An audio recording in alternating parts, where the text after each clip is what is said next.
This is Channel 2 News, coverage you can count on. Nothing seems surprising after the winter we had this year. Good point, right? We're used to it. It might be June, but that didn't stop Mother Nature from giving us a late spring snowfall in the Sierra. Find out how long January. That right? works. That's That good. works. That's good. Stormwatch tops Channel 2 News at 5 o'clock. Today it felt more like fall break than summer break Right, for sure. outside, right? Good evening.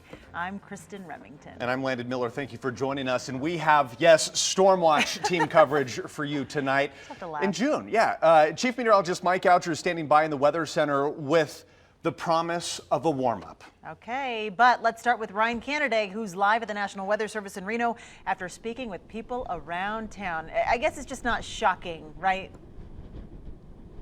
Yeah, no, Kristen, it's really, you would think it would be shocking at this point, but we spoke to several people earlier today, and they all kind of had different opinions about it. And, you know, we were going to show you some of the dusting that we had seen from earlier over near Peavine, over in West Reno, and kind of east of Sparks, but a lot of that has already blown off. But again, going back to the folks who we spoke to earlier, there were some who did wake up this morning and said they were shocked to see that dusting over on the mountains, and others who say they have to be ready all year round.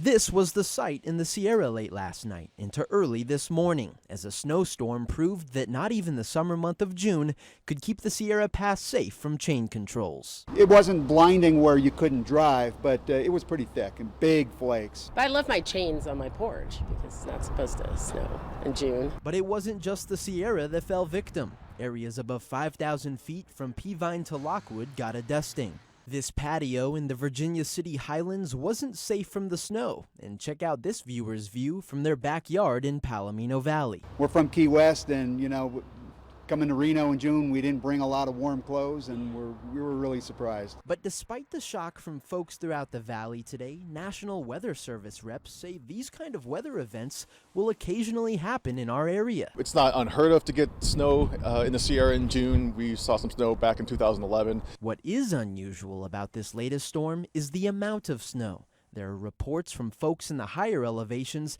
that up to 6 inches were received last night. And even though the totals are surprising, experts say it seems fitting to add to this year's historic snowpack so late into the year. But could this finally be the end? And will the long-awaited summer finally begin? I think people are over the massive winter we had, so they're really looking forward to summer, you know, being here and being warm and consistently warm. We've had warm days, but, you know, it's been kind of oscillating back and forth. Now, one big question is, was this storm early before the last season, or is it was this late from the last season or early before the next? Now, we talked to the Weather Service, and they tell us that they update all of their water totals in October. So really, any storm until then is considered late. Covering the story live, National Weather Service, Ryan Canada, Channel 2 News.